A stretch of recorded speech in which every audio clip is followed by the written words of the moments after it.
भालू से ग्रामीणों को मुक्ति दो, मुक्ति दो, मुक्ति दो। मुख्यमंत्री होश में हो, होश में आओ, होश में आओ, होश में तुमको आना होगा, वरना वापस जाना होगा, होश में तुमको आना होगा। आक्रामक गुलदार को मारने की मांग को लेकर आक्रोशित ग्रामीणों ने पौड़ी श्रीनगर हाईवे पर लगाया जाम। पौड़ी गढ़वाल वन प्रभाग के पौड़ी नागदेव रेंज के तहत डोभाल ढांडरी में गुलदार को मारने के आदेश जारी न होने पर आक्रोशित ग्रामीणों ने पौड़ी श्रीनगर हाईवे पर जाम लगा दिया, जिससे कि सड़क पर दोनों ओर से आने वाले वाहनों की लंबी कतार देखने को मिली। ग्रामीणों से बात करने के लिए मौके पर जिला प्रशासन और वन विभाग की टीम भी पहुंची, जिन्हें ग्रामीणों के आक्रोश का सामना करना पड़ा। प्रशासन द्वारा 24 घंटे के भीतर गुलदार को मारने के आदेश जारी करने के आश्वासन के बाद ग्रामीणों ने जाम खोला।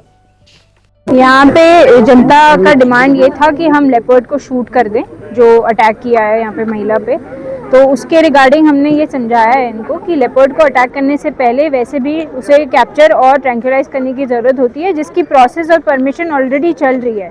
परमिशन उसकी मिल चुकी है और उसके लिए प्रोसेस चल रही है। फॉरेस्ट डिपार्टमेंट अभी ग्राउंड पर है, उन लोगों ने कैमरा ट्रैप लगा रखे हैं और उनकी जो टीम है वो लगातार यहाँ पे गश्त कर रही है टू कैप्चर द लेपर्ड। तो उसके लिए प्रोसेस चल रही है। हमारी बात को समझा और ये उठाया, धरना उठाया। देखिए, आप भी इतने समय से देख रहे हैं कि जिला अधिकारी या कोई भी अधिकारी इस भाजपा सरकार में इतने ढीठ हो गए हैं कि उनको जनता की पीड़ा समझ में ही नहीं आती है।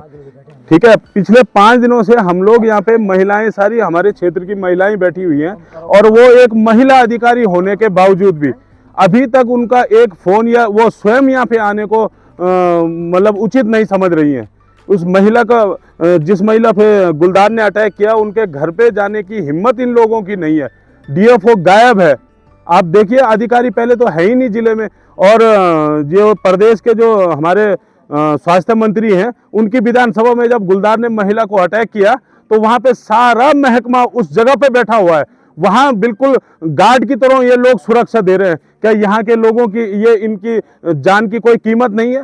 अभी आपने देखा कि सरकार ने एक फैसला लिया है कि जिस पर जंगली जानवर अटैक करेगा उसको 10 लाख रुपए की मुआवजा दिया जाएगा। अब आप देखिए कि सरकार ने हमारी कीमत, हमारी बोली लगा दी है 10 लाख रुपए की। हम तो कह रहे हैं कि सरकार से और मुख्यमंत्री से भी हम ये कह रहे हैं कि 10 लाख रुपए हमसे ले जाए और अपने और मंत्रियों के बच्चों को रखे उस गुलदार के पास। मतलब शर्म आनी चाहिए जिले के इन उच्च स्तरीय अधिकारियों को, जिला अधिकारी को शर्म आनी चाहिए कि यहाँ पे महिलाएं अपना काम छोड़ के बैठी हुई है। क्या इनके गाय बच्चियों के लिए घास पानी, इनके खेत सरकार करेगी? ये तो सरकार प्रत्येक महिला को मुआवजा दे, घर पे बैठ के इनको मान दे, पैसा दे इनको। ये नहीं पालेंगे गाय बच्ची।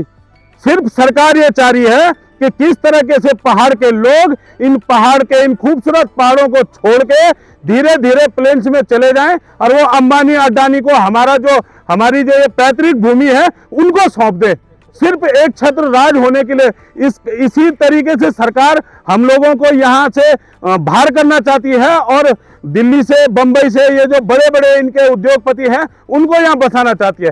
सिर्फ यही कारण है। अभी आपने देखा सहकारिता मेला चल रहा था श्रीनगर में, धन सिंह रावत जी जो मंत्री हैं वो ये कह रहे थे कि ये सुबोध उनियाल जी हैं, इन्होंने बाघों को बचाया है। मतलब बाघों को इन्होंने हमारे लिए बचाया है। आज जो जाम लगा है, यहाँ आपको पता है कि हमारे यहाँ जो बाघ का भय बना हुआ है, इसके कारण लगा है कि मैडम जी भी आए हैं यहाँ पे और ये सरकार हमें यही न समझे कि हम हट गए हैं अपने उससे।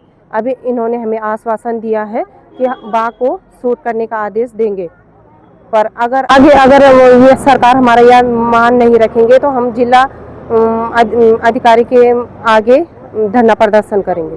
तो भी लोगों को दिक्कत हुई, उन्होंने भी हमारा साथ दिया। यहाँ पे बहुत ज़्यादा जो लोग जा रहे थे, हम मतलब गांव के बहुत सारे हमारे नांदल शिवपट्टी के लोग और बाहर से आए लोग, सभी ने हमारा साथ दिया। और जो यहाँ पे जाम में जिनको परेशानी हो रही थी वो उन्होंने भी हमारा साथ दिया। यहाँ देखो, ये प्रदेश आज से नहीं, ये जो हमारा पर्वतीय भूभाग है, पिछले 12-14 सालों से गुलदार और खूंखार जो वन्य जीव है, आदमखोर वन्य जीव है, उनकी यातनाओं से ग्रसित है। दिल्ली और देहरादून में बैठ करके इन पहाड़ों की पीड़ा को नहीं समझा जा सकता है। इन पहाड़ों की पीड़ा को समझने के लिए इस भूभाग में आना पड़ेगा। गुलदार जिस स्थिति में है, आज हम दिल्ली और देहरादून में बैठ के ये कह सकते हैं कि ये शेड्यूल 1 में हमने रखे हैं, विलुप्त होती चीज़ें हैं। पर सच्चाई ये है कि गांवों में कुत्तों की संख्या उतनी नहीं है जितनी आज आदमखोर गुलदारों की संख्या हो गई है।